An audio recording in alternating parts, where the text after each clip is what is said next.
বন্ধু-বান্ধৱীসকল, পোনপ্ৰথমতে মই অসমবাসী ৰাইজৰ হৈ যোৱা সময়ত পেহেলগামত সংঘটিত হোৱা মৰ্মান্তিক ঘটনাৰ বাবে আৰু এই ঘটনাক বাস্তৱত ৰূপায়ণ কৰা পাকিস্তানৰ যি কাৰ্যকলাপ তাক আমি গভীৰভাৱে নিন্দা কৰিছো। প্ৰধানমন্ত্ৰী নৰেন্দ্ৰ মোদী ডাঙৰীয়াই সন্ত্ৰাসবাদক দেশৰ পৰা সম্পূৰ্ণৰূপে পৰাজিত কৰিবলৈ যি আজি বিহাৰত সংকল্প ঘোষণা কৰিছে তাক আমি সম্পূৰ্ণৰূপে সমৰ্থন জনাইছো আৰু পাকিস্তানৰ বিৰুদ্ধে লবলগীয়া সকলো ধৰণৰ ব্যৱস্থাৰ বাবে আমি অসমবাসী ৰাইজৰ সম্পূৰ্ণ সমৰ্থন আগবঢ়াইছো। জম্মু কাশ্মীৰৰ পেহেলগামত হোৱা ঘটনাত আপোনালোক ইতিমধ্যে সকলো অৱগত যে আমাৰ 25 গৰাকী ভাৰতীয় লোক বা ভাৰতীয় নাগৰিকৰ নিহত হৈছে আৰু এগৰাকী নেপালৰ লোকো বা নেপালৰ নাগৰিকো এই ঘটনাত নিহত হৈছে। আমি অসম চৰকাৰে সিদ্ধান্ত গ্ৰহণ কৰিছো যে এই ঘটনাত নিহত হোৱা প্ৰতিগৰাকী বিদেশী আত্মা বা বিদেশী ব্যক্তিৰ পৰিয়াললৈ আমি 5 লাখ টকাকৈ এটা সামান্য আৰ্থিক সাহায্য আগবঢ়াম। তেখেতসকলৰ যি সন্ত্ৰাসবাদৰ বিৰুদ্ধে তেখেতসকলৰ যি সংগ্ৰাম বা তেখেতসকলৰ যি ত্যাগ তাক আমি সোঁৱৰণ কৰি আৰু তেখেতসকলৰ পৰিয়ালৰ প্ৰতি শ্ৰদ্ধা জনাই আমি এটা কিঞ্চিত 5 লাখ টকাৰ আৰ্থিক সাহায্য এটা প্ৰতিগৰাকী নিহতৰ পৰিয়াললৈ আগবঢ়াবলৈ আমি সিদ্ধান্ত গ্ৰহণ কৰিছো। বহুদিন ধৰি আমাৰ ৰাজ্যখনো সন্ত্ৰাসবাদত আক্ৰান্ত হৈ আছিল। সেয়েহে সন্ত্ৰাসবাদত নিহত প্ৰতিটো পৰিয়ালৰ দুখ আৰু মৰ্মবেদনা আমি অনুভৱ কৰো আৰু দেশত এনেধৰণৰ ঘটনা বিশেষকৈ পেহেলগামত হৈ যোৱা ঘটনাই প্ৰতিজন অসমবাসীৰ মন মগজুক আঘাত কৰিছে।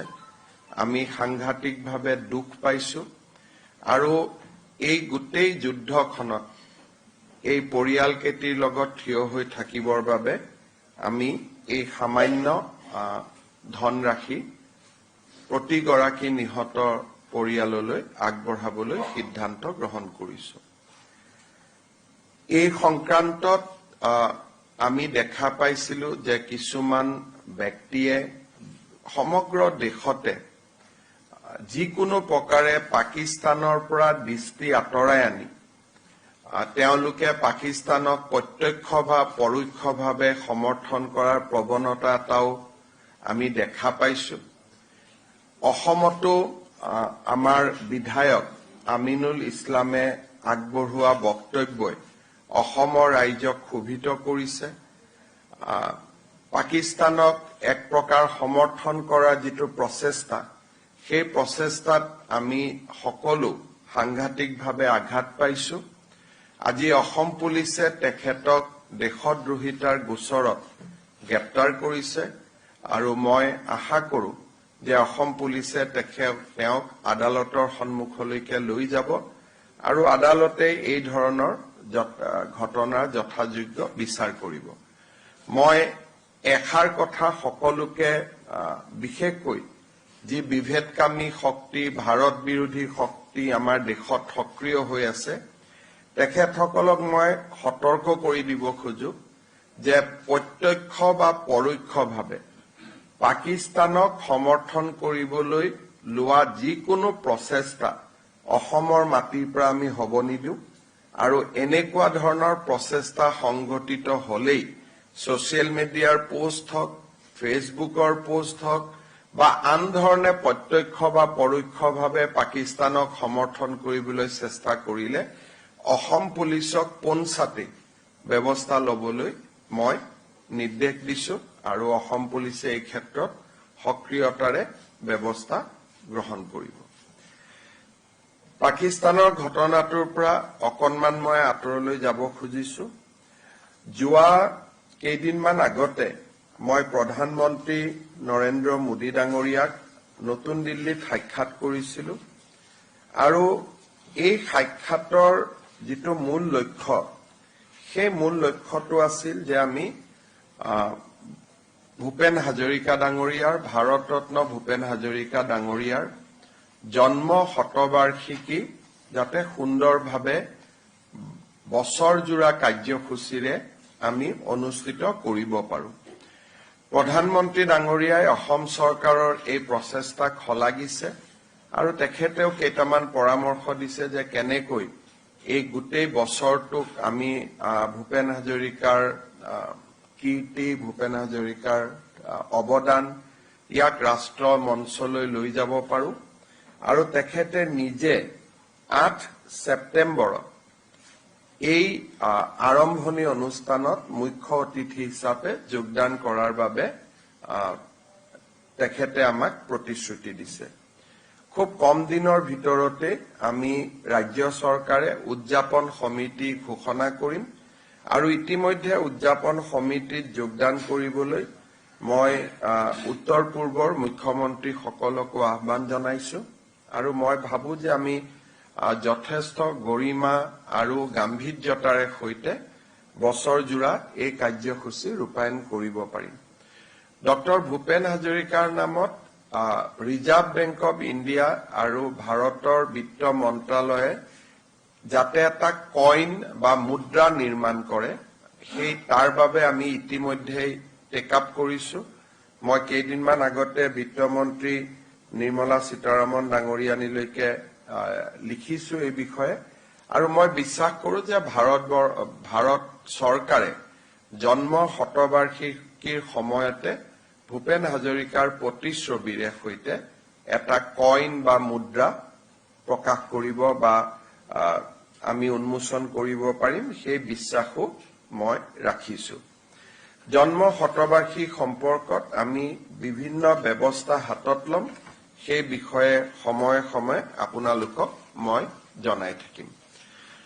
নতুন দিল্লী ভ্ৰমণৰ সময়তে দুটা গুৰুত্বপূৰ্ণ প্ৰকল্প এটাৰ আধাৰশিলা আৰু এটাৰ উদ্বোধন কৰিবলৈ প্ৰধানমন্ত্ৰী ডাঙৰীয়াই সন্মতি প্ৰকাশ কৰে।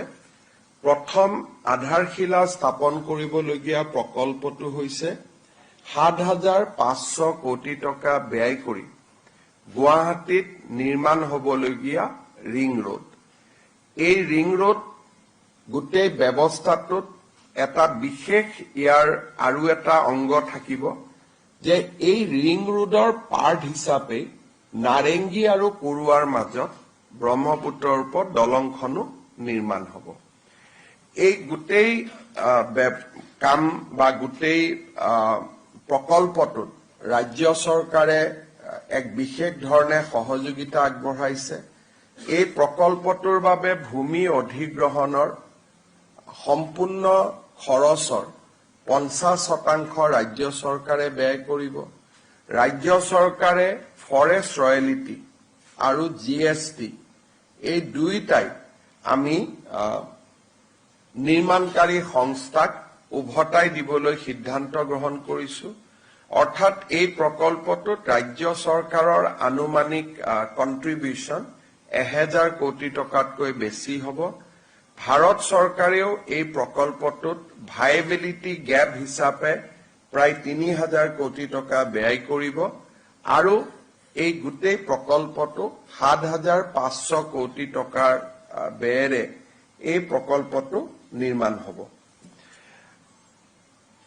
8 ছেপ্টেম্বৰ তাৰিখে প্ৰধানমন্ত্ৰী ডাঙৰীয়াই নুমলীগড় ৰিফাইনেৰীয়ে নিৰ্মাণ কৰি থকা যিটো বায়' ৰিফাইনেৰী আছে সেই বায়' ৰিফাইনেৰীটোৰো শুভ উদ্বোধন কৰিব আপোনালোকে জানে যে এই বায়' ৰিফাইনেৰীটো 10,600 কোটি টকাৰে নিৰ্মাণ হৈছে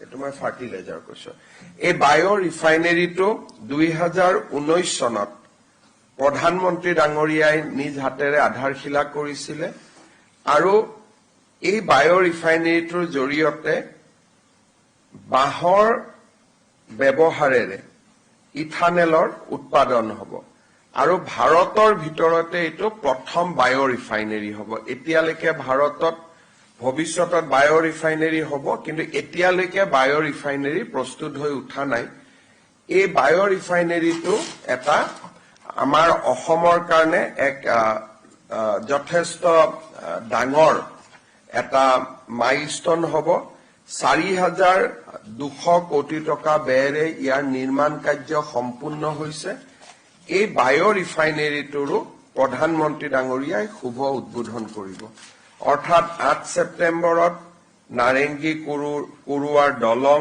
গুৱাহাটী ৰিং ৰোড বায়' ৰিফাইনেৰীৰ শুভ উদ্বোধন আৰু ভূপেন হাজৰিকা জন্ম শতবাৰ্ষিকী এই আটাইকেইটা অনুষ্ঠানতে প্ৰধানমন্ত্ৰী মোদী ডাঙৰীয়াই অংশগ্ৰহণ কৰিব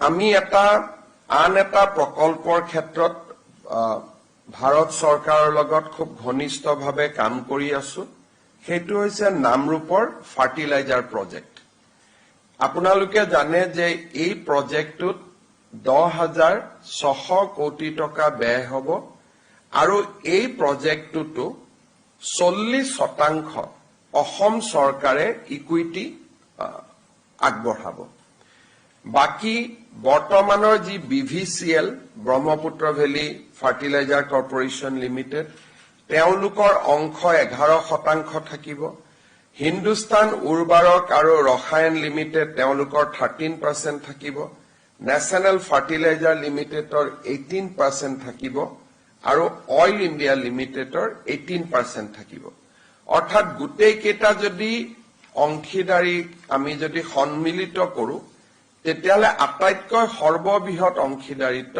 অসম চৰকাৰৰ হ'ব 40% আৰু দ্বিতীয় অংশীদাৰিত্ব হ'ব অইল ইণ্ডিয়া লিমিটেড আৰু NFL নেশ্যনেল ফাৰ্টিলাইজাৰ লিমিটেড 18 আৰু হিন্দুস্তান উৰ্বাৰক ৰসায়ন লিমিটেড ভাৰত চৰকাৰৰ এটা সংস্থা PSU তেওঁলোকৰ 13% আৰু বৰ্তমান BVCLৰ 11% অংশীদাৰিত্ব থাকিব আমি নতুন কোম্পানীটো কেনেকে হ'ব পাৰে তাৰ বিষয়ে ভাৰত চৰকাৰৰ লগত সঘনাই কথা পাতি আছো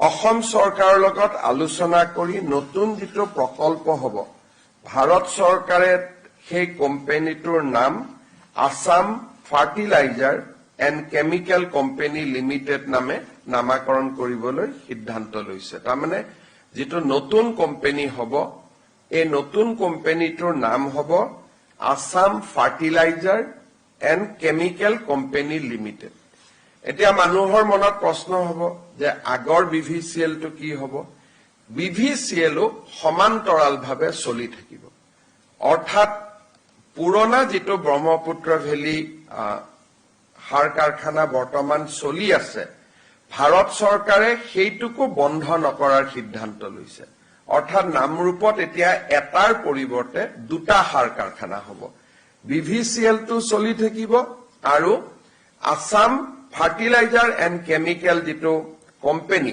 এইটোও চলি থাকিব যেতিয়া নতুন কোম্পানীটো নিৰ্মাণ সম্পূৰ্ণ হ'ব তেতিয়া ভাৰত চৰকাৰে সেই সময়ত সিদ্ধান্ত ল'ব যে দুইটা কোম্পানী মাৰ্জ হ'ব লাগে বা নালাগে অন্তত 5-6 বছৰ BVCLও সমান্তৰালভাৱে চলি থাকিব নতুন কোম্পানীটো BVCLৰ অংশীদাৰিত্ব থাকিব 11% আৰু তেওঁলোকৰ নিজৰ ফাৰ্টিলাইজাৰ এতিয়া যে প্ৰডিউচ কৰি আছে 3 লাখ মেট্ৰিক টন সেইটোও চলি থাকিব নতুন কোম্পানীটোৱে ফাৰ্টিলাইজাৰ কৰিব 12.7 লাখ তাৰমানে যদি দুইটা লগ লগাই দিও ই 15.7 লাখলৈকে ই আগবাঢ়ি যাব দেশৰ ভিতৰতে one of the largest fertilizer company ই হ'বগৈ এই কোম্পানীটোৰ জেভি এগ্ৰিমেণ্ট নতুন কোম্পানী ফৰ্ম কৰা এই গোটেই কামবিলাক বহুত দ্ৰুত গতিত আগবাঢ়ি গৈছে আৰু মই ভাবো যে নতুন কোম্পানীটোৰ কাম কাজৰ টেণ্ডাৰ আদিও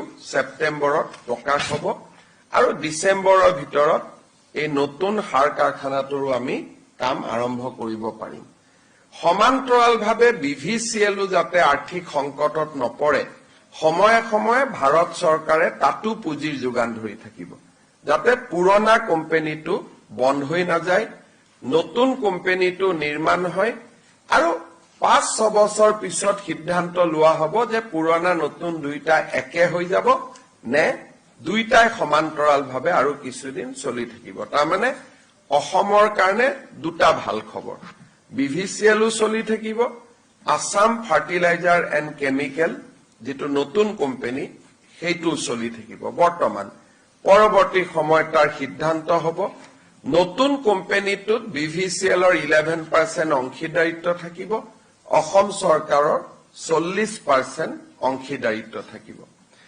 এই দুইটা কথা আমাৰ খুব বিশেষকৈ বায়' ৰিফাইনেৰী নামৰূপৰ সাৰ কাৰখানা এই দুইটা কথা খুব সুন্দৰভাৱে আগবাঢ়ি গৈছে এডভান্টেজ অসমৰ সময়ত আমি আদানী গ্ৰুপৰ লগত 50,000 কোটি টকাৰ বিনিয়োগৰ কথা পাতিছিলো তেওঁলোকেও খুব ইন্টাৰেষ্ট লৈছে তেওঁলোকেও মোক প্ৰতিশ্ৰুতি দিছে যোৱা 10 দিনত দুবাৰকৈ তেওঁলোকে আহি মোক সাক্ষাৎ কৰিছে যে অক্টোবৰ মাহৰ ভিতৰত তেওঁলোকে গুৱাহাটী বিমানবন্দৰৰ শুভ উদ্বোধন কৰিব সিদিনাখনেই তেওঁলোকে গুৱাহাটীৰ এৰো চিটিৰ কাম নতুনকৈ শুভাৰম্ভণি কৰিব আৰু অসমত যদি অসম চৰকাৰৰ লগত আমি প্ৰকল্প মাটি বাৰী দিব পাৰো তেতিয়ালে তেওঁলোকে বাকি থকা 40,000 কোটি টকা এয়াৰপোৰ্ট এৰো চিটি 10,000 কোটি টকা বাদ দি বাকি 40,000 কোটি টকাও তেওঁলোকে খুব সোনকালে ব্যয় কৰিব খুজিছে ঠিক তেনেধৰণে আমাৰ এডভান্টেজ অসমৰ সময়ত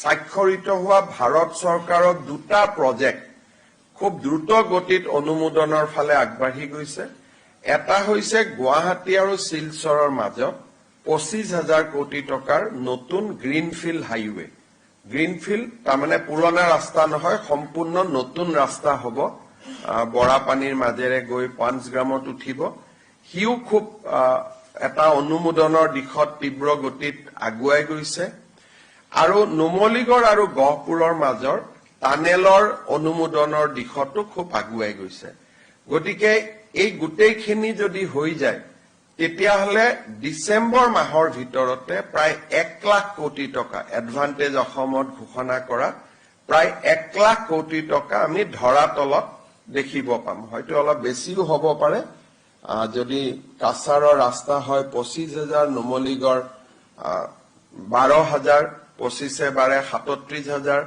আদানীৰ 50,000 87,000 নামৰূপৰ সাৰ কাৰখানা 10,000 তাৰমানে 97,000 আৰু কেইবাটাও প্ৰকল্পৰ বা উদ্যোগৰ লগত আমাৰ কথা বতৰা চলি আছে প্ৰায় ডিসেম্বৰ মাহৰ আগতে 1 লাখ কোটি টকাৰ প্ৰকল্পৰ কাম আৰম্ভ হৈ যাব বুলি আমি আশা কৰিছো মানে উল্লেখ কৰাৰ কাৰণ এইটোৱে যে ভাৰতত যিমান ইণ্ডাষ্ট্ৰিয়েল সামিট হৈছে ইমান স্পীডত লগে লগে গতি লাভ কৰা আমি অসমে এটা উদাহৰণ হ'ব গৈ আছে আৰু প্ৰধানমন্ত্ৰী ডাঙৰীয়া আৰু গৃহমন্ত্ৰী ডাঙৰীয়াই নিজে যথেষ্ট দিল্লীৰ প্ৰায় তেওঁলোকে কাম কৰি আছে তেওঁলোকে সকলোকে ইনস্পায়াৰ কৰি আছে যাতে অসমৰ ঘোষণাখিনি বাস্তৱত ৰূপায়িত হ'ব পাৰে এইখিনি কথাকে শেয়াৰ কৰিবৰ কাৰণে আপোনালোকক মাতিছিলো কিবা যদি গোটেই কেটা বিষয়ৰ ওপৰত আপোনালোকে সুধিব খোজে সুধিব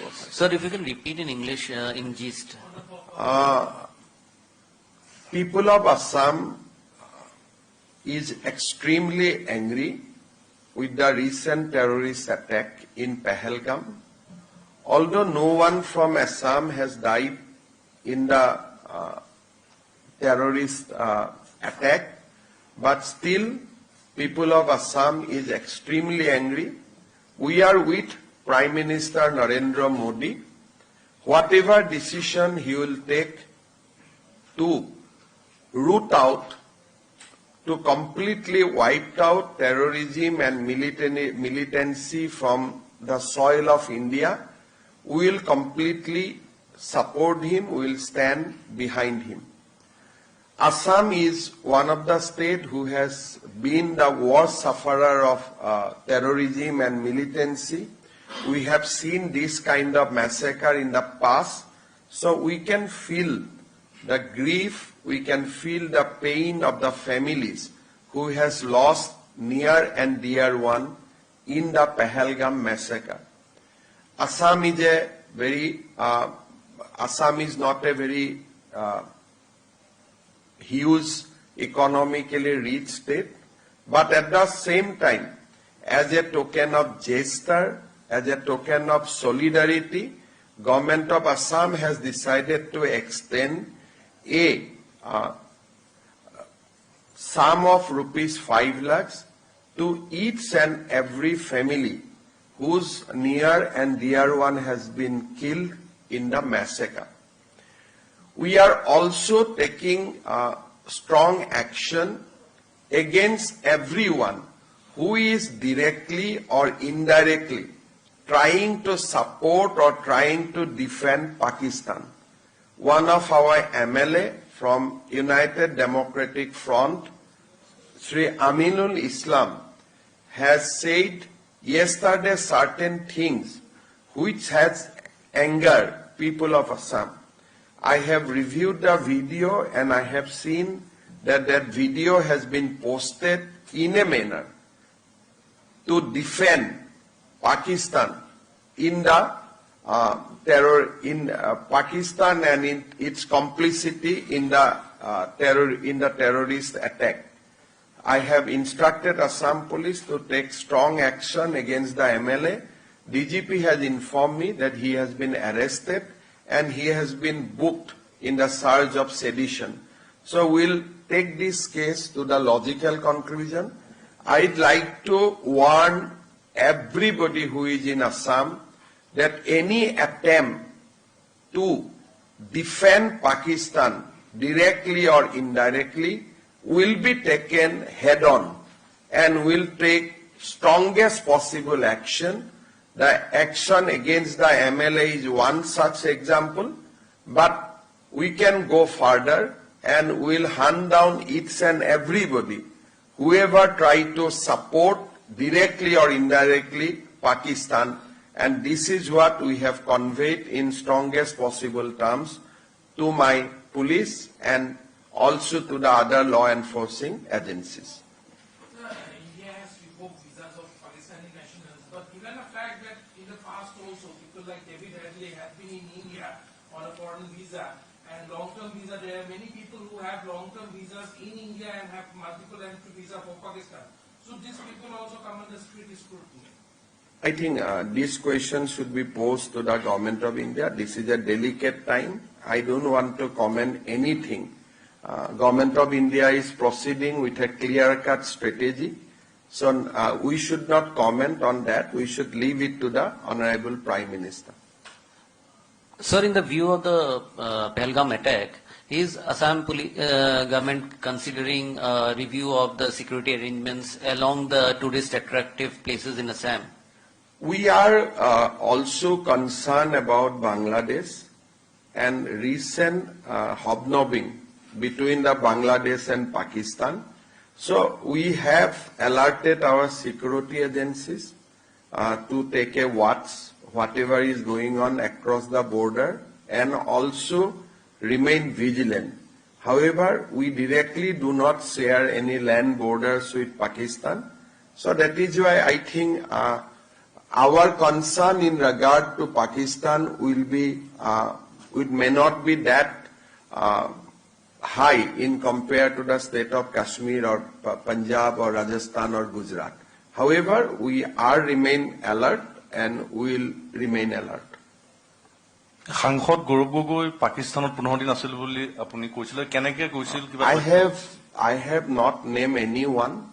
but a important functionary of Congress Parliamentary Party, who happens to be MP from Assam, has stayed 15 days in Islamabad without informing government of Assam or government of India. He has crossed over to Pakistan through the Atari border in order to avoid normally when people go to airport, there are a lot of attention. So in order to avoid the attention, he has used the land border. He has used that Atari road. I am not name anyone, but this matter is under investigation of SIT. We have got certain important evidence that the wife of MP used to receive salary from Pakistan for good 3 years. She was working in Delhi, but her salary used to came from Pakistan. So these evidences are already with us. We have examined the various staff of that organization. Everybody has confessed, yes, that is true. We have statements. However, in the month of June, July, we are going to discuss this thing with the Honorable MP. Assam Police SIT will meet the MP as well as his family to have his point of view, and then report will be submitted before September.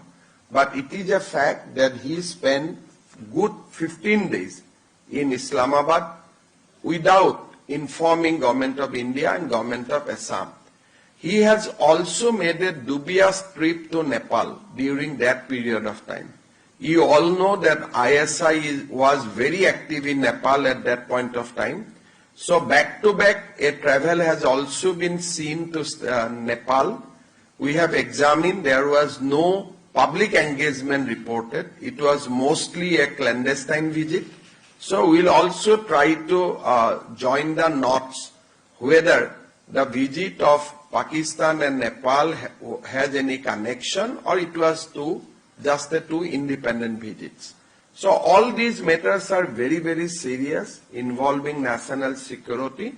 And by September, SIT will bring out the report before the people. অলপ অসমীয়াত ক'ব নেকি?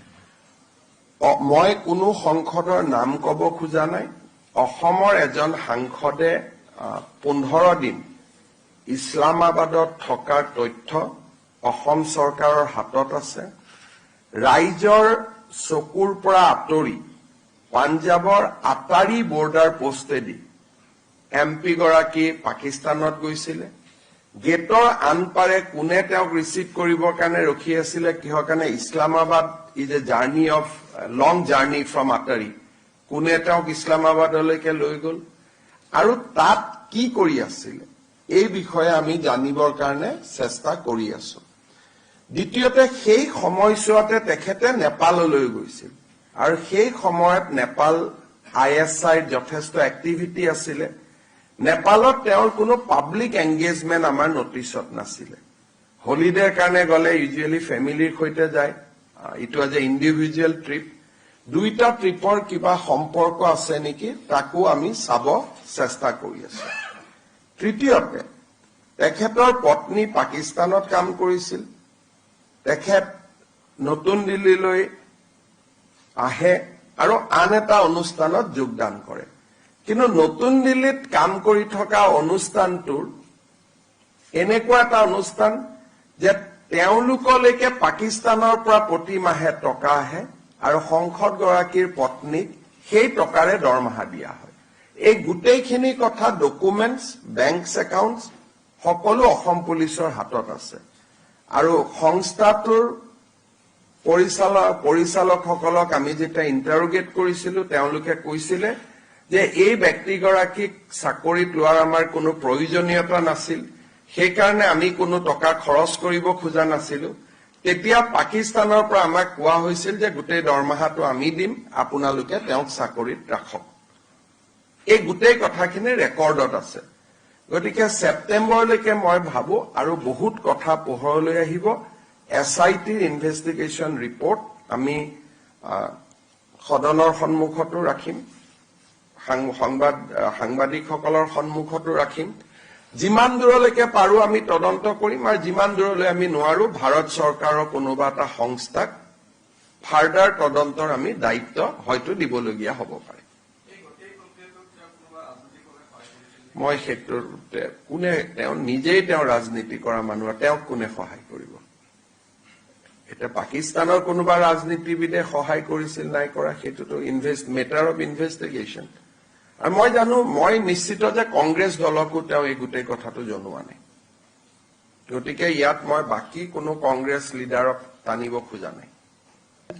June July মাহত তেওঁৰ পত্নীক নাই, চবকে সুধিম, স্বামী পত্নী আমি চবকে সুধিম, কাৰণ আমি তেখেতসকলক নুসুধাকৈতো একপক্ষীয়ভাৱেতো একো এটা ৰুলছ নেচাৰেল জাষ্টিচ, কিবা এটা অভিযোগ কৰাৰ আগতে দুইজনৰতো ভিউজটো ল'ব লাগিব। গতিকে আমি ডেফিনেটলি কথাটো পাতিবই লাগিব। আৰু কিবা আছে? এইখিনি হ'ব, ঠিক আছে, ধন্যবাদ। বন্ধু বান্ধৱীসকল, পোনপ্ৰথমতে মই অসমবাসী ৰাইজৰ হৈ যোৱা সময়ত পেহেলগামত সংঘটিত হোৱা মৰ্মান্তিক ঘটনাৰ বাবে আৰু এই ঘটনাক বাস্তৱত ৰূপায়ণ কৰা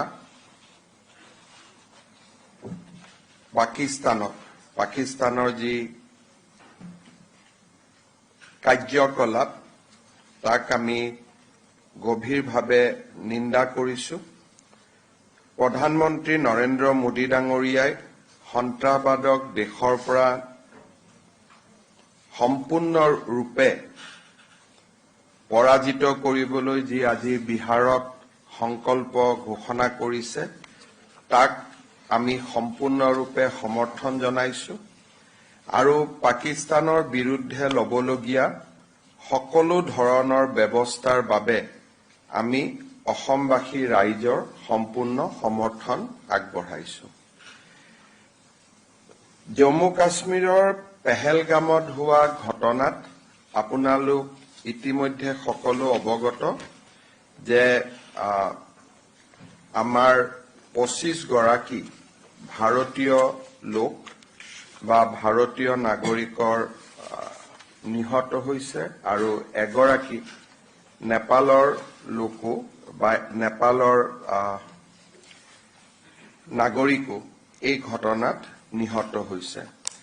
আমি অসম চৰকাৰে সিদ্ধান্ত গ্ৰহণ কৰিছো যে এই ঘটনাত নিহত হোৱা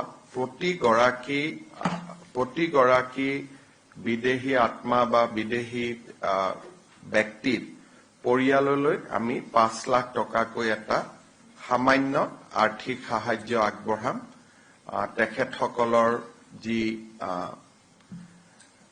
সন্ত্ৰাসবাদৰ বিৰুদ্ধে তেখেতসকলৰ যি সংগ্ৰাম বা তেখেতসকলৰ যি ত্যাগ, তাক আমি সোঁৱৰণ কৰি আৰু তেখেতসকলৰ পৰিয়ালৰ প্ৰতি শ্ৰদ্ধা জনাই আমি এটা কিঞ্চিত 5 লাখ টকাৰ আৰ্থিক সাহায্য এটা প্ৰতিগৰাকী নিহতৰ পৰিয়াললৈ আগবঢ়াবলৈ আমি সিদ্ধান্ত গ্ৰহণ কৰিছো। বহুদিন ধৰি আমাৰ ৰাজ্যখনো সন্ত্ৰাসবাদত আক্ৰান্ত হৈ আছিলে, সেয়েহে সন্ত্ৰাসবাদত নিহত প্ৰতিটো পৰিয়ালৰ দুখ আৰু মৰ্মবেদনা আমি অনুভৱ কৰো। আৰু দেশত এনেধৰণৰ ঘটনা, বিশেষকৈ পেহেলগামত হৈ যোৱা ঘটনাই প্ৰতিজন অসমবাসীৰ মন মগজুক আঘাত কৰিছে। আমি সাংঘাতিকভাৱে দুখ পাইছো আৰু এই গোটেই যুদ্ধখনত এই পৰিয়ালকেইটিৰ লগত থিয় হৈ থাকিবৰ বাবে আমি এই সামান্য ধনৰাশি প্ৰতিগৰাকী নিহত পৰিয়াললৈ আগবঢ়াবলৈ সিদ্ধান্ত গ্ৰহণ কৰিছো। এই সংক্ৰান্তত আমি দেখা পাইছিলো যে কিছুমান ব্যক্তিয়ে সমগ্ৰ দেশতে যিকোনো প্ৰকাৰে পাকিস্তানৰ পৰা দৃষ্টি আঁতৰাই আনি তেওঁলোকে পাকিস্তানক প্ৰত্যক্ষ বা পৰোক্ষভাৱে সমৰ্থন কৰাৰ প্ৰৱণতা এটাও আমি দেখা পাইছো। অসমতো আমাৰ বিধায়ক আমিনুল ইছলামে আগবঢ়োৱা বক্তব্যই অসমৰ ৰাইজক ক্ষোভিত কৰিছে। পাকিস্তানক এক প্ৰকাৰ সমৰ্থন কৰা যিটো প্ৰচেষ্টা, সেই প্ৰচেষ্টাত আমি সকলো সাংঘাতিকভাৱে আঘাত পাইছো। আজি অসম পুলিচে তেখেতক দেশদ্ৰোহিতাৰ গোচৰত গ্ৰেপ্তাৰ কৰিছে আৰু মই আশা কৰো যে অসম পুলিচে তেওঁক আদালতৰ সন্মুখলৈকে লৈ যাব আৰু আদালতে এই ধৰণৰ ঘটনাৰ যথাযোগ্য বিচাৰ কৰিব। মই এষাৰ কথা সকলোকে বিশেষকৈ যি বিভেদকামী শক্তি, ভাৰত বিৰোধী শক্তি আমাৰ দেশত সক্ৰিয় হৈ আছে, তেখেতসকলক মই সতৰ্ক কৰি দিব খোজো যে প্ৰত্যক্ষ বা পৰোক্ষভাৱে পাকিস্তানক সমৰ্থন কৰিবলৈ লোৱা যিকোনো প্ৰচেষ্টা অসমৰ মাটিৰ পৰা আমি হ'ব নিদিওঁ আৰু এনেকুৱা ধৰণৰ প্ৰচেষ্টা সংঘটিত হলেই ছচিয়েল মিডিয়াৰ পোষ্ট হওক, ফেচবুকৰ পোষ্ট হওক বা আন ধৰণে প্ৰত্যক্ষ বা পৰোক্ষভাৱে পাকিস্তানক সমৰ্থন কৰিবলৈ চেষ্টা কৰিলে অসম পুলিচক পোনছাটেই ব্যৱস্থা ল'বলৈ মই নিৰ্দেশ দিছো আৰু অসম পুলিচে এই ক্ষেত্ৰত সক্ৰিয়তাৰে ব্যৱস্থা গ্ৰহণ কৰিব। পাকিস্তানৰ ঘটনাটোৰ পৰা অকণমান মই আঁতৰলৈ যাব খুজিছো। যোৱা কেইদিনমান আগতে মই প্ৰধানমন্ত্ৰী নৰেন্দ্ৰ মোদী ডাঙৰীয়াক নতুন দিল্লীত সাক্ষাৎ কৰিছিলো আৰু এই সাক্ষাতৰ যিটো মূল লক্ষ্য, সেই মূল লক্ষ্যটো আছিল যে আমি ভূপেন হাজৰিকা ডাঙৰীয়াৰ, ভাৰতৰত্ন ভূপেন হাজৰিকা ডাঙৰীয়াৰ জন্ম শতবাৰ্ষিকী যাতে সুন্দৰভাৱে বছৰজোৰা কাৰ্যসূচীৰে আমি অনুষ্ঠিত কৰিব পাৰো। প্ৰধানমন্ত্ৰী ডাঙৰীয়াই অসম চৰকাৰৰ এই প্ৰচেষ্টাক শলাগিছে আৰু তেখেতেও কেইটামান পৰামৰ্শ দিছে যে কেনেকৈ এই গোটেই বছৰটোক আমি ভূপেন হাজৰিকাৰ কীৰ্তি, ভূপেন হাজৰিকাৰ অৱদান ইয়াক ৰাষ্ট্ৰ মঞ্চলৈ লৈ যাব পাৰো আৰু তেখেতে নিজে 8 ছেপ্টেম্বৰত এই আৰম্ভণি অনুষ্ঠানত মুখ্য অতিথি হিচাপে যোগদান কৰাৰ বাবে তেখেতে আমাক প্ৰতিশ্ৰুতি দিছে। খুব কম দিনৰ ভিতৰতে আমি ৰাজ্য চৰকাৰে উদযাপন সমিতি ঘোষণা কৰিম আৰু ইতিমধ্যে উদযাপন সমিতিত যোগদান কৰিবলৈ মই উত্তৰ পূৰ্বৰ মুখ্যমন্ত্ৰীসকলকো আহ্বান জনাইছো আৰু মই ভাবো যে আমি যথেষ্ট গৰিমা আৰু গাম্ভীৰ্যতাৰে সৈতে বছৰজোৰা এই কাৰ্যসূচী ৰূপায়ণ কৰিব পাৰিম। ডক্টৰ ভূপেন হাজৰিকাৰ নামত ৰিজাৰ্ভ বেংক অব ইণ্ডিয়া আৰু ভাৰতৰ বিত্ত মন্ত্ৰালয়ে যাতে এটা কইন বা মুদ্ৰা নিৰ্মাণ কৰে, সেই তাৰ বাবে আমি ইতিমধ্যেই টেক আপ কৰিছো। মই কেইদিনমান আগতে বিত্তমন্ত্ৰী নিৰ্মলা সীতাৰামন ডাঙৰীয়ানীলৈকে লিখিছো এই বিষয়ে আৰু মই বিশ্বাস কৰো যে ভাৰত চৰকাৰে জন্ম শতবাৰ্ষিকীৰ সময়তে ভূপেন হাজৰিকাৰ প্ৰতিচ্ছবিৰে সৈতে এটা কইন বা মুদ্ৰা প্ৰকাশ কৰিব বা আমি উন্মোচন কৰিব পাৰিম, সেই বিশ্বাসো মই ৰাখিছো। জন্ম শতবাৰ্ষিক সম্পৰ্কত আমি বিভিন্ন ব্যৱস্থা হাতত ল'ম, সেই বিষয়ে সময়ে সময়ে আপোনালোকক মই জনাই থাকিম।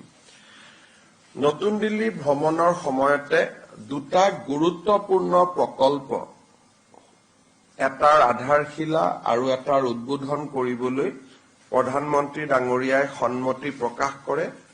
প্ৰথম আধাৰশিলা স্থাপন কৰিবলগীয়া প্ৰকল্পটো হৈছে 7,500 কোটি টকা ব্যয় কৰি গুৱাহাটীত নিৰ্মাণ হ'বলগীয়া ৰিং ৰোড।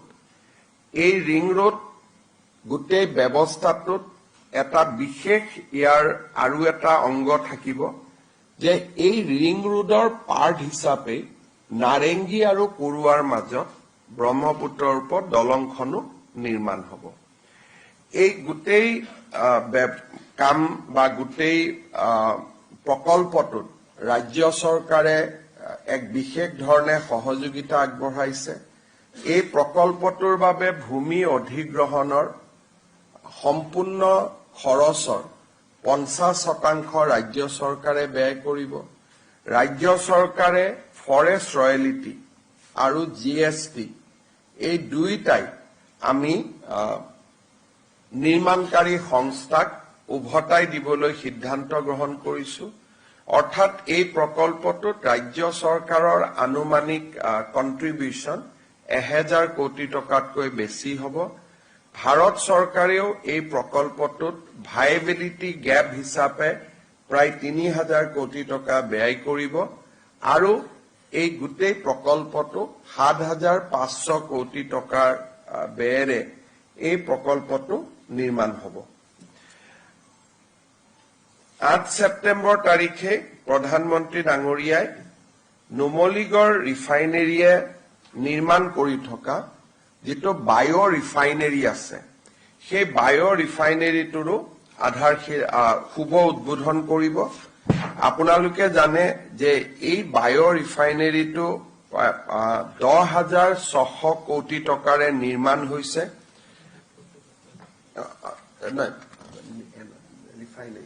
এইটো মই ফাৰ্টিলাইজাৰ কৈছো। এই বায়' ৰিফাইনেৰীটো 2019 চনত প্ৰধানমন্ত্ৰী ডাঙৰীয়াই নিজ হাতেৰে আধাৰশিলা কৰিছিলে আৰু এই বায়' ৰিফাইনেৰীটোৰ জৰিয়তে বাঁহৰ ব্যৱহাৰেৰে ইথানেলৰ উৎপাদন হ'ব আৰু ভাৰতৰ ভিতৰতে এইটো প্ৰথম বায়' ৰিফাইনেৰী হ'ব। এতিয়ালৈকে ভাৰতত ভৱিষ্যতত বায়' ৰিফাইনেৰী হ'ব, কিন্তু এতিয়ালৈকে বায়' ৰিফাইনেৰী প্ৰস্তুত হৈ উঠা নাই। এই বায়' ৰিফাইনেৰীটো এটা আমাৰ অসমৰ কাৰণে এক যথেষ্ট ডাঙৰ এটা মাইলষ্টন হ'ব। 4,200 কোটি টকা ব্যয়েৰে ইয়াৰ নিৰ্মাণ কাৰ্য সম্পূৰ্ণ হৈছে। এই বায়' ৰিফাইনেৰীটোৰো প্ৰধানমন্ত্ৰী ডাঙৰীয়াই শুভ উদ্বোধন কৰিব। অৰ্থাৎ 8 ছেপ্টেম্বৰত নাৰেংগী কুৰুৱাৰ দলং, গুৱাহাটী ৰিং ৰোড, বায়' ৰিফাইনেৰীৰ শুভ উদ্বোধন আৰু ভূপেন হাজৰিকা জন্ম শতবাৰ্ষিকী, এই আটাইকেইটা অনুষ্ঠানতে প্ৰধানমন্ত্ৰী মোদী ডাঙৰীয়াই অংশগ্ৰহণ কৰিব। আমি আন এটা প্ৰকল্পৰ ক্ষেত্ৰত ভাৰত চৰকাৰৰ লগত খুব ঘনিষ্ঠভাৱে কাম কৰি আছো। সেইটো হৈছে নামৰূপৰ ফাৰ্টিলাইজাৰ প্ৰজেক্ট। আপোনালোকে জানে যে এই প্ৰজেক্টটোত 10,600 কোটি টকা ব্যয় হ'ব আৰু এই প্ৰজেক্টটোতো 40% অসম চৰকাৰে ইকুইটি আগবঢ়াব। বাকী বৰ্তমানৰ যি BVCL Brahmaputra valley fertilizer corporation limited, তেওঁলোকৰ অংশ 11% থাকিব। হিন্দুস্তান উৰ্বাৰক আৰু ৰসায়ন লিমিটেড তেওঁলোকৰ 13% থাকিব। নেশ্যনেল ফাৰ্টিলাইজাৰ লিমিটেডৰ 18% থাকিব আৰু অইল ইণ্ডিয়া লিমিটেডৰ 18% থাকিব।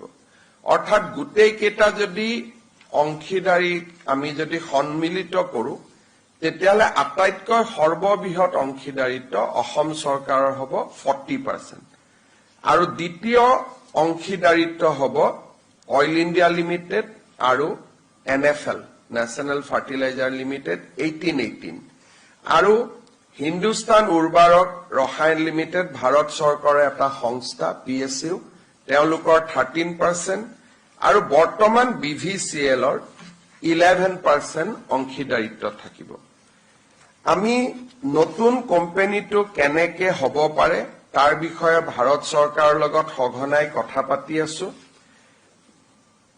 অসম চৰকাৰৰ লগত আলোচনা কৰি নতুন যিটো প্ৰকল্প হ'ব, ভাৰত চৰকাৰে সেই কোম্পানীটোৰ নাম Assam fertilizer and chemical company limited নামে নামাকৰণ কৰিবলৈ সিদ্ধান্ত লৈছে। তাৰমানে যিটো নতুন কোম্পানী হ'ব, এই নতুন কোম্পানীটোৰ নাম হ'ব Assam fertilizer and chemical company limited.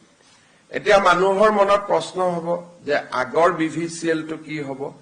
BVCLও সমান্তৰালভাৱে চলি থাকিব।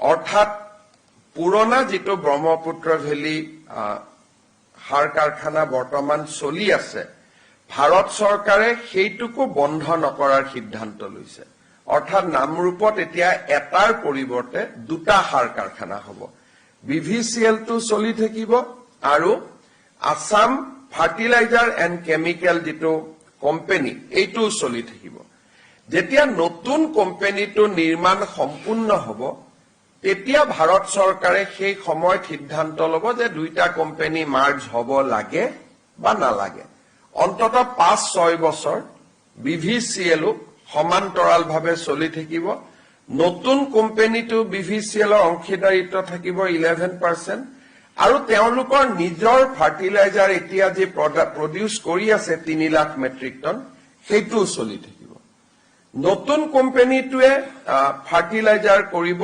12.7 লাখ তাৰমানে যদি দুইটা লগ লগাই দিও ই 15.7 লাখলৈকে ই আগবাঢ়ি যাব দেশৰ ভিতৰতে one of the largest fertilizer company ই হবগৈ এই কোম্পানীটোৰ জেভি এগ্ৰিমেন্ট নতুন কোম্পানী ফৰ্ম কৰা এই গুটেই কামবিলাক বহুত দ্ৰুত গতিত আগবাঢ়ি গৈছে আৰু মই ভাবো যে নতুন কোম্পানীটোৰ কামকাজৰ টেন্ডাৰ আদিও সেপ্টেম্বৰত প্ৰকাশ হ'ব আৰু ডিসেম্বৰৰ ভিতৰত এই নতুন সাৰ কাৰখানাটোৰ আমি কাম আৰম্ভ কৰিব পাৰিম সমান্তৰালভাৱে BVCL যাতে আৰ্থিক সংকটত নপৰে সময়ে সময়ে ভাৰত চৰকাৰে তাতো পুঁজিৰ যোগান ধৰি থাকিব যাতে পুৰণা কোম্পানীটো বন্ধ হৈ নাযায় নতুন কোম্পানীটো নিৰ্মাণ হয় আৰু 5-6 বছৰ পিছত সিদ্ধান্ত লোৱা হ'ব যে পুৰণা নতুন দুইটা একে হৈ যাব নে দুইটাই সমান্তৰালভাৱে আৰু কিছুদিন চলি থাকিব তাৰমানে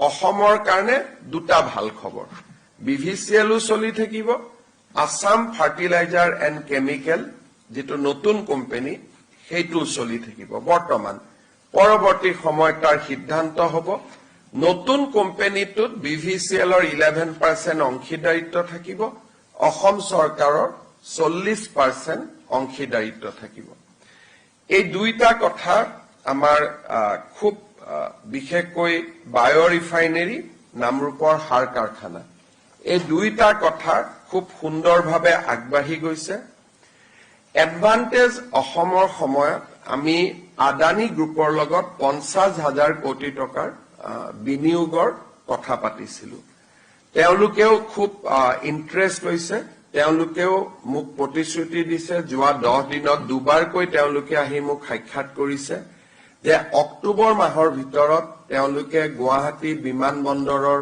শুভ উদ্বোধন কৰিব সিদিনাখনেই তেওঁলোকে গুৱাহাটীৰ এৰো চিটিৰ কাম নতুনকৈ শুভ আৰম্ভণি কৰিব আৰু অসমত যদি অসম চৰকাৰৰ লগত আমি প্ৰকল্প মাটি বাৰী দিব পাৰো তেতিয়ালে তেওঁলোকে বাকি থকা 40,000 কোটি টকা এয়াৰপোৰ্ট এৰো চিটি 10,000 কোটি টকা বাদ দি বাকি 40,000 কোটি টকাও তেওঁলোকে খুব সোনকালে ব্যয় কৰিব খুজিছে ঠিক তেনে ধৰণে আমাৰ এডভান্টেজ অসমৰ সময়ত স্বাক্ষৰিত হোৱা ভাৰত চৰকাৰৰ দুটা প্ৰজেক্ট খুব দ্ৰুত গতিত অনুমোদনৰ ফালে আগবাঢ়ি গৈছে এটা হৈছে গুৱাহাটী আৰু শিলচৰৰ মাজত 25,000 কোটি টকাৰ নতুন গ্ৰীনফিল্ড হাইৱে গ্ৰীনফিল্ড তাৰমানে পুৰণা ৰাস্তা নহয় সম্পূৰ্ণ নতুন ৰাস্তা হ'ব বৰাপানীৰ মাজেৰে গৈ পাঞ্চগ্ৰামত উঠিব হিউ খুব এটা অনুমোদনৰ দিশত তীব্ৰ গতিত আগুৱাই গৈছে আৰু নুমলীগড় আৰু গহপুৰৰ মাজৰ টানেলৰ অনুমোদনৰ দিশতো খুব আগুৱাই গৈছে গতিকে এই গোটেইখিনি যদি হৈ যায় তেতিয়াহলে ডিসেম্বৰ মাহৰ ভিতৰতে প্ৰায় 1 লাখ কোটি টকা এডভান্টেজ অসমত ঘোষণা কৰা প্ৰায় 1 লাখ কোটি টকা আমি ধৰাতলত দেখিব পাম হয়তো অলপ বেছিও হ'ব পাৰে যদি কাছাৰৰ ৰাস্তা হয় 25,000 নুমলীগড় 12,000 25 বাৰে 37,000 আদানীৰ 50,000 87,000 নামৰূপৰ সাৰ কাৰখানা 10,000 তাৰমানে 97,000 আৰু কেইবাটাও প্ৰকল্পৰ বা উদ্যোগৰ লগত আমাৰ কথা বতৰা চলি আছে প্ৰায় ডিচেম্বৰ মাহৰ আগতে 1 লাখ কোটি টকাৰ প্ৰকল্পৰ কাম আৰম্ভ হৈ যাব বুলি আমি আশা কৰিছো। মানে উল্লেখ কৰাৰ কাৰণ এইটোৱে যে ভাৰতত যিমান ইণ্ডাষ্ট্ৰিয়েল সামিট হৈছে ইমান স্পীডত লগে লগে গতি লাভ কৰা আমি অসমে এটা উদাহৰণ হ'ব গৈ আছে। আৰু প্ৰধানমন্ত্ৰী ডাঙৰীয়া আৰু গৃহমন্ত্ৰী ডাঙৰীয়াই নিজে যথেষ্ট দিল্লীৰ পৰাই তেওঁলোকে কাম কৰি আছে, তেওঁলোকে সকলোকে ইনস্পায়াৰ কৰি আছে যাতে অসমৰ ঘোষণাখিনি বাস্তৱত ৰূপায়িত হ'ব পাৰে। এইখিনি কথাকে শ্বেয়াৰ কৰিবৰ কাৰণে আপোনালোকক মাতিছিলো। কিবা যদি গোটেই কেইটা বিষয়ৰ ওপৰত আপোনালোকে সুধিব খোজে সুধিব পাৰে। Sir, if you can repeat in English in gist. People of Assam is extremely angry with the recent terrorist attack in Pahalgam. Although no one from Assam has died in the terrorist attack, but still people of Assam is extremely angry. We are with Prime Minister Narendra Modi. Whatever decision he will take to root out, to completely wipe out terrorism and militancy from the soil of India, we will completely support him, we will stand behind him. Assam is one of the states who has been the worst sufferer of terrorism and militancy. We have seen this kind of massacre in the past, so we can feel the grief, we can feel the pain of the families who has lost near and dear one in the Pahalgam massacre. Assam is not a very huge economically rich state, but at the same time, as a token of gesture, as a token of solidarity, Government of Assam has decided to extend a sum of rupees 5 lakhs to each and every family whose near and dear one has been killed in the massacre. We are also taking strong action against everyone who is directly or indirectly trying to support or trying to defend Pakistan. One of our MLA from United Democratic Front, Sri Aminul Islam, has said yesterday certain things which has angered people of Assam. I have reviewed the video and I have seen that that video has been posted in a manner to defend Pakistan in the Pakistan and in its complicity in the terrorist attack. I have instructed Assam Police to take strong action against the MLA. DGP has informed me that he has been arrested and he has been booked in the charge of sedition. So we'll take this case to the logical conclusion. I'd like to warn everybody who is in Assam that any attempt to defend Pakistan directly or indirectly will be taken head on and will take strongest possible action. The action against the MLA is one such example, but we can go further and we'll hunt down each and everybody whoever tried to support directly or indirectly Pakistan, and this is what we have conveyed in strongest possible terms to my police and also to the other law enforcing agencies. India has revoked visas of Pakistani nationals, but given the fact that in the past also people like David Hadley had been in India on a foreign visa and long-term visa, there are many people who have long-term visas in India and have multiple entry visa for Pakistan. So these people also come under strict scrutiny. I think this question should be posed to the government of India. This is a delicate time. I don't want to comment anything. Government of India is proceeding with a clear-cut strategy. So we should not comment on that. We should leave it to the Honorable Prime Minister. Sir, in the view of the Pahalgam attack, is Assam government considering a review of the security arrangements along the tourist attractive places in Assam? We are also concerned about Bangladesh and recent hobnobbing between the Bangladesh and Pakistan. So we have alerted our security agencies to take a watch whatever is going on across the border and also remain vigilant. However, we directly do not share any land borders with Pakistan. So that is why I think our concern in regard to Pakistan will be, it may not be that high in compared to the state of Kashmir or Punjab or Rajasthan or Gujarat. However, we are remain alert and will remain alert. সাংসদ গৌৰৱ গগৈ পাকিস্তানত 15 দিন আছিল বুলি আপুনি কৈছিল কেনেকৈ গৈছিল কিবা I have not named anyone, but a important functionary of Congress Parliamentary Party who happens to be MP from Assam has stayed 15 days in Islamabad without informing government of Assam or government of India. He has crossed over to Pakistan through the Atari border in order to avoid normally when people go to airport, there are a lot of attention. So in order to avoid the attention, he has used the land border. He has used that Atari road. I am not name anyone, but this matter is under investigation of SIT. We have got certain important evidence that the wife of MP used to receive salary from Pakistan for good 3 years. She was working in Delhi, but her salary used to be came from Pakistan. So these evidences are already with us. We have examined the various staff of that organization. Everybody has confessed, yes, that is true. We have statements. However, in the month of June, July, we are going to discuss this thing with the Honorable MP. Assam Police SIT will meet the MP as well as his family to have his point of view, and then report will be submitted before September.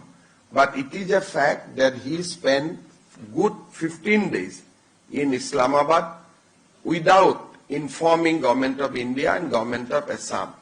He has also made a dubious trip to Nepal during that period of time. You all know that ISI was very active in Nepal at that point of time. So back to back, a travel has also been seen to Nepal. We have examined, there was no public engagement reported. It was mostly a clandestine visit. So we'll also try to join the knots whether the visit of Pakistan and Nepal has any connection or it was just two independent visits. So all these matters are very, very serious, involving national security. And by September, SIT will bring out the report before the people. অলপ অসমীয়াত কওঁ নেকি মই কোনো সংসদৰ নাম ক'ব খোজা নাই অসমৰ এজন সাংসদে 15 দিন ইছলামাবাদত থকাৰ তথ্য অসম চৰকাৰৰ হাতত আছে ৰাইজৰ চকুৰ পৰা আঁতৰি পাঞ্জাবৰ আটাৰী বৰ্ডাৰ পোষ্টেদি এমপি গৰাকী পাকিস্তানত গৈছিলে গেটৰ আনপাৰে কোনে তেওঁক ৰিচিভ কৰিবৰ কাৰণে ৰখি আছিলে কিহৰ কাৰণে Islamabad is a journey of long journey from Attari কোনে তেওঁক ইছলামাবাদলৈকে লৈ গ'ল আৰু তাত কি কৰি আছিলে এই বিষয়ে আমি জানিবৰ কাৰণে চেষ্টা কৰি আছো দ্বিতীয়তে সেই সময়ছোৱাতে তেখেতে নেপাললৈ গৈছিল আৰু সেই সময়ত নেপাল আইএসআই যথেষ্ট এক্টিভিটি আছিলে নেপালত তেওঁৰ কোনো পাব্লিক এংগেজমেন্ট আমাৰ নটিছত নাছিলে হলিডেৰ কাৰণে গলে ইউজুৱেলি ফেমিলিৰ সৈতে যায়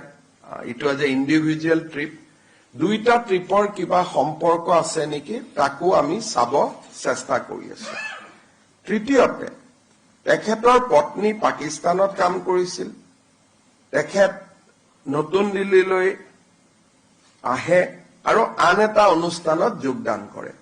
কিন্তু নতুন দিল্লীত কাম কৰি থকা অনুষ্ঠানটোৰ এনেকুৱা এটা অনুষ্ঠান যে তেওঁলোকলৈকে পাকিস্তানৰ পৰা প্ৰতি মাহে টকা আহে আৰু সংসদগৰাকীৰ পত্নীক সেই টকাৰে দৰমহা দিয়া হয়। এই গোটেইখিনি কথা ডকুমেণ্টছ, বেংক একাউণ্টছ সকলো অসম পুলিচৰ হাতত আছে আৰু সংস্থাটোৰ পৰিচালকসকলক আমি যেতিয়া ইণ্টাৰোগেট কৰিছিলো তেওঁলোকে কৈছিলে যে এই ব্যক্তিগৰাকীক চাকৰিত লোৱাৰ আমাৰ কোনো প্ৰয়োজনীয়তা নাছিল, সেইকাৰণে আমি কোনো টকা খৰচ কৰিব খোজা নাছিলো। তেতিয়া পাকিস্তানৰ পৰা আমাক কোৱা হৈছিল যে গোটেই দৰমহাটো আমি দিম, আপোনালোকে তেওঁক চাকৰিত ৰাখক। এই গোটেই কথাখিনি ৰেকৰ্ডত আছে। গতিকে ছেপ্টেম্বৰলৈকে মই ভাবো আৰু বহুত কথা পোহৰলৈ আহিব। SITৰ ইনভেষ্টিগেশ্যন ৰিপৰ্ট আমি সদনৰ সন্মুখতো ৰাখিম, সাংবাদিকসকলৰ সন্মুখতো ৰাখিম। যিমান দূৰলৈকে পাৰো আমি তদন্ত কৰিম আৰু যিমান দূৰলৈ আমি নোৱাৰো ভাৰত চৰকাৰৰ কোনোবা এটা সংস্থাক ফাৰ্ডাৰ তদন্তৰ আমি দায়িত্ব হয়তো দিবলগীয়া হ'ব পাৰে। মই ক্ষেত্ৰতে তেওঁ নিজেই ৰাজনীতি কৰা মানুহ, তেওঁক কোনে সহায় কৰিব? এতিয়া পাকিস্তানৰ কোনোবা ৰাজনীতিবিদে সহায় কৰিছিল নাই কৰা সেইটোতো মেটাৰ অফ ইনভেষ্টিগেশ্যন। আৰু মই নিশ্চিত যে কংগ্ৰেছ দলকো তেওঁ এই গোটেই কথাটো জনোৱা নাই। গতিকে ইয়াত মই বাকী কোনো কংগ্ৰেছ লিডাৰক টানিব খোজা নাই।